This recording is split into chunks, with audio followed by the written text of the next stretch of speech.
बहुत हो गया, अब नहीं रह सकती मैं तुम्हारे साथ। तो मैं कौन सा खुश हूँ तुम्हारे साथ शादी करके? तुम तंग आ चुकी हो तो मैं भी जिंदा लाश बन गया हूँ तुम्हारे साथ रहकर। अच्छा, तो 5 साल से अब तक तुम्हें मेरा भूत संभाल रहा था क्या? तो ये बात तुम पर भी लागू होती है। खुद को बेस्ट प्रूव करने की कोशिश मत करो। हाँ, तुम्हें पता है तुम्हारी प्रॉब्लम क्या है?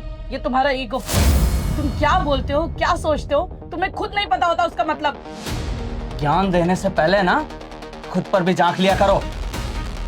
इतने साल हो गए शादी को, मैंने हमेशा तुम्हें सपोर्ट किया है, तुम्हारी हर गलती को माफ किया है, पर अब नहीं नहीं, अब बहुत हो गया।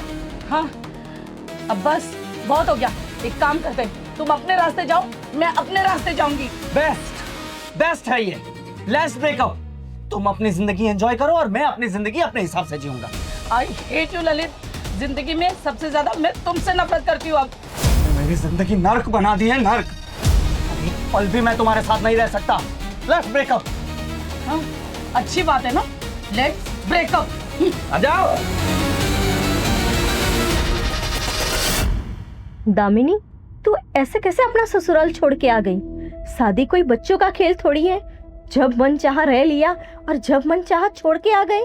अच्छा आंटी, मैं घर छोड़कर नहीं आई। 5 साल की शादी के बाद अब मुझे एहसास हो रहा है कि प्यार में शादी करके मैंने जल्दबाजी कर ली। शायद थोड़ा वक्त देना चाहिए था मुझे अपना लाइफ पार्टनर ढूंढने के लिए। लाइफ पार्टनर सिर्फ कहने के लिए रह गया है पापा। सब बकवास बातें हैं। पार्टनर कोई भी बन सकता है, पर एक अच्छा लाइफ पार्टनर बनना बहुत मुश्किल है। देख बेटा, मैं तेरे जैसा पढ़ा लिखा तो नहीं हूं, पर अपने तजुर्बे से ये जरूर कह सकता हूं, शादी से बढ़िया रिश्ता कोई नहीं है। और हाँ आंटी, रिश्ता निभाने के लिए तो पेशेंस की जरूरत होती है ना, वो तो उसमें है ही नहीं। जब देखो तब वो मुझ पर चिल्लाता रहता है, गुस्सा करता रहता है। तो तेरे अंदर भी कहाँ गुस्सा कम है? तू अगर शांत हो जाती तो धीरे धीरे वो भी शांत हो जाता। देखो बेटा, अगर एक आग हो ना तो दूसरे को पानी बनना पड़ता है। पर पापा, मैं ही हमेशा पानी क्यों बनूं? मैं ही कॉम्प्रोमाइज क्यों करूं? दामिनी भी तो सॉफ्ट हो सकती है ना। गलती मेरी ही है। हमेशा चुप रहकर सुन सुनकर मैंने उसको शहजो दे दिया। अरे लाइफ में जब तक कोई उठा पटक ना हो तो लाइफ ही किस काम की? अरे ये सब पार्ट है, नरम गरम सब चलता रहता है जिंदगी में। ये बता, कब लेकर घर आ रहा है तू अपनी बीवी को? नहीं आंटी, अब मैं उस झगड़ालू के पास नहीं जाऊंगी और ना ही उसके साथ जाके रहूंगी।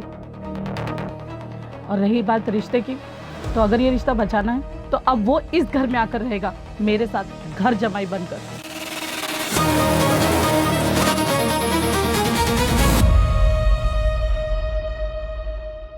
समधी जी, मेरी भतीजी की सबसे बड़ी प्रॉब्लम ही उसका गुस्सा है, पर दिल से वो ललित को बहुत प्यार करती है, मुझे विश्वास है।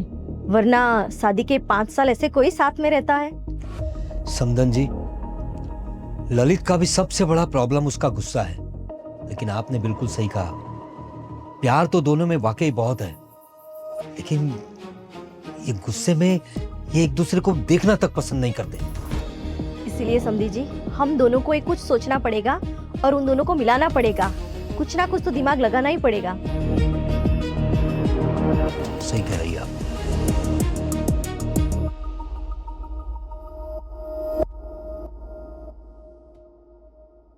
ललित बेटा, मेरी भी अब उम्र घटती जा रही है। तेरी शादी मैंने बड़े अरमान से करवाई थी। सोचा था नाती पोतियों को गोद में खिलाऊंगा, और मेरे वो अरमान भी पूरे नहीं हुए। पापा, आप ऐसा क्यों बोल रहे हैं? दिल छोटा मत करिए। मैं आपके सब अरमान पूरे करूंगा। एक बात बोलूं बेटा, अगर बुरा ना लगे तो? बोलिए ना पापा। तूने दामिनी से प्यार करके शादी की थी, लेकिन शादी के बाद तुम दोनों की बिल्कुल नहीं बनती। कहां मेरा समझदार बेटा और कहां वो ना समझ। तुम दोनों का कोई मेल नहीं है। हाँ पापा, आप सही बोल रहे हो।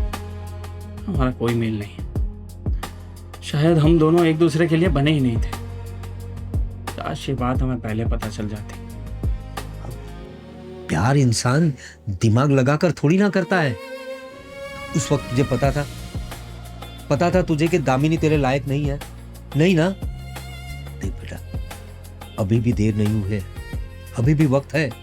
तू दामिनी को तलाक दे दे और अपने पापा पर विश्वास रख और मेरी पसंद की लड़की से शादी कर ले, तेरी जिंदगी संवर जाएगी।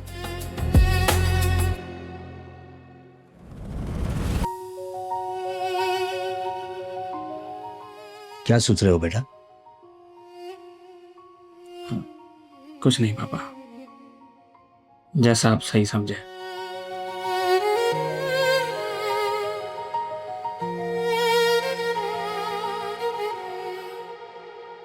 बेटा, मैंने हमेशा तेरा बेहतर ही चाहा है। मैं भी तेरी माँ की तरह चाहती थी कि तू अपनी लाइफ में सेटल हो जाए और हमेशा खुश रहे। बेटा, तू बुरा ना माने तो एक बात कहूँ। हाँ आंटी, कहिए ना। मैं भी चाहती थी कि तेरे छोटे छोटे बच्चों को मैं खिलाऊं और बड़ा करूं, पर वो अरमान मेरा अधूरा रह जाएगा।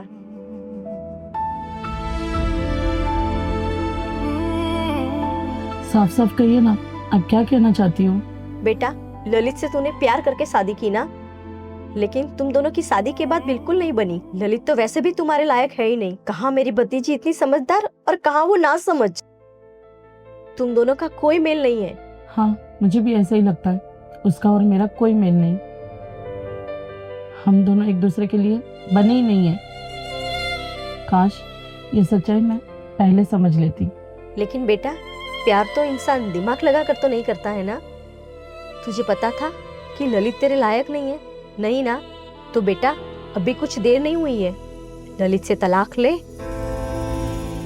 और अपनी आंटी पर विश्वास करके मेरी पसंद के लड़के से शादी कर ले। तेरी जिंदगी संवर जाएगी बेटा। क्या सोच रही है बेटा? कुछ नहीं आंटी, जैसा आप बेहतर समझे।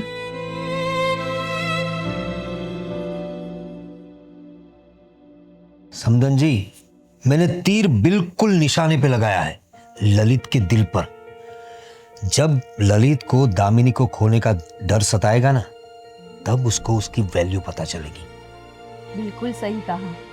वैसे भी दामिनी को ललित आसानी से मिल गया है ना, इसलिए दामिनी उसकी कदर कर नहीं रही है। करेंगे, दोनों एक दूसरे की कदर करेंगे। बस एक बार दोनों अपने अपने लाइफ पार्टनर से मिल ले, तब दोनों को एक दूसरे की अहमियत समझ में आएगी। वो तो ठीक है समधी जी, पर अगला कदम हमारा क्या होगा वो तो बताइए। अगला कदम हमारा नहीं समदन जी, बारी बारी से उन दोनों का होगा। अब बस आप देखती जाइए आगे आगे होता है क्या। सच बताओ ललित, जब से सीमा मेरी लाइफ में आई है ना, तब से मेरी लाइफ में खुशियां भर गई है। पहले तो हम दोनों में बिल्कुल भी नहीं बनती थी। पहले हमें बहुत प्रॉब्लम्स होती थी। फिर हमें एहसास हुआ कि हमारी लाइफ में कुछ तो गड़बड़ हो रही है। तब हमें पता चला कि हमारी लाइफ में से हमें हमारे ईगो को मारना होगा। और आज देखो, पहले तो हमें बहुत तकलीफ हुई, मगर आज happy life with sweet wife.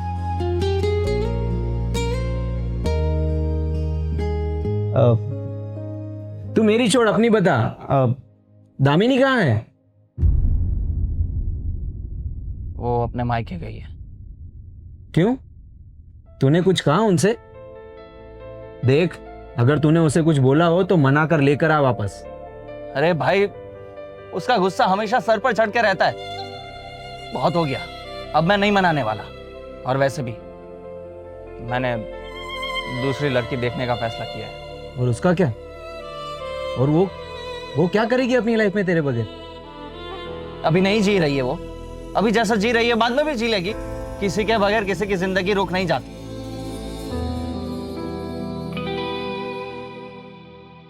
Damini, मैं बहुत खुश नसीब हूँ कि मुझे मेहुल जैसा लाइफ पार्टनर मिला। इतना पेशेंस वाला लड़का मैंने आज तक नहीं देखा। अरे नहीं नहीं दामिनी, उल्टा रीना जैसी पेशेंट वाली लड़की मैंने आज तक नहीं देखी। हाँ हाँ, बस करो अब तुम दोनों। समझ गई मैं कि तुम दोनों एक दूसरे के सोलमेट हो। ठीक है, मैं भी बहुत खुश हूँ तुम दोनों को खुश देखकर। मुझे तुझसे शिकायत है, तेरा चेहरा इतना फीका क्यों हो गया है? ललित के बगैर कुछ बात हुई है क्या? कोई बात नहीं है। अरे वही रोज का झगड़ा, वही गुस्सा।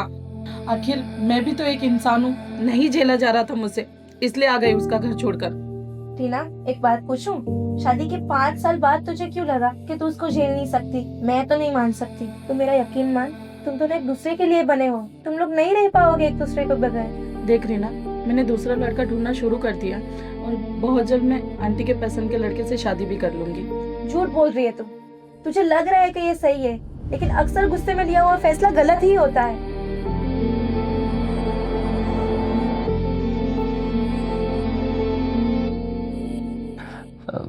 पापा, आप मेरे लिए लड़की देखने वाले थे। हाँ बेटा, मैंने तुम्हारे लिए एक बहुत अच्छी लड़की देखी है। वो दामिनी से भी बेहतर है और उसे देखकर तुम एक बार में ही हाँ कर दोगे। और यकीन मानो, मैं तुम्हें निराश नहीं करूंगा। सच पापा, आपने सच में लड़की देख ली है? तुझे क्या लग रहा है मैं मजाक कर रहा हूँ? अरे भाई, सच में लड़की देखी है मैंने। और क्या तुझे दूसरी शादी नहीं करनी? नहीं नहीं पापा, ऐसी बात नहीं है।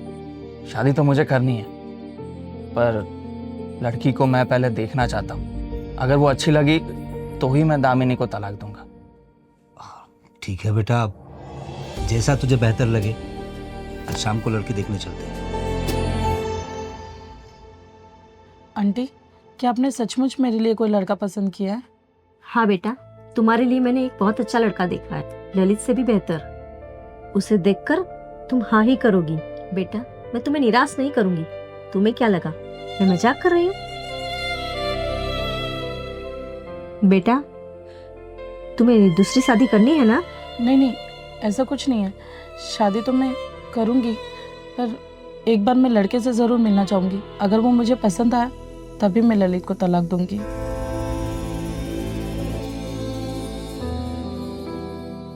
तो तुम ही हो वो लड़का? हाँ, मैं ही वो खुश नसीब लड़का हूँ जिसे तुम जैसे लाइफ पार्टनर मिली है। खुश नसीब तुम ही नहीं, मैं भी खुश नसीब हूँ कि तुम जैसे सोलमेट मुझे मिले। सिर्फ हम दोनों के ईगो के कारण हम कितने अलग हो गए और हम दूसरी जिंदगी बसाने चले थे। आई एम सॉरी ललित, गलती तुम्हारी नहीं, गलती मेरी भी है। मैंने भी हमेशा तुम्हें गलत समझा। मैं भूल गई थी कि इंसान गुस्से में हमेशा गलत फैसले लेता है। Thank you Lalit.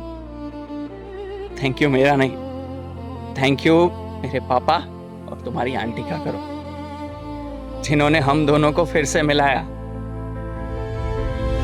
सॉरी बच्चों, हम लोगों ने एक गलती की है। हाँ बेटा, हम दोनों ने तुम दोनों को मिलाने के लिए ये सब झूठ बोला था। तो इस झूठ के लिए आपको एक सजा मिलेगी। सजा? हाँ? सजा? यस, आप लोगों की सजा ये है कि जैसे हम दोनों को वापस मिलाकर आपने जो काम किया है, हम भी वही गलती करना चाहते हैं। आप भी अपनी जिंदगी वापस बसाइए एक दूसरे के साथ। अरे और आई एम श्योर कि आप दोनों बेस्ट कपल साबित होंगे। तुम दोनों? क्या बोल रहे हो तुम लोग? हाँ आंटी।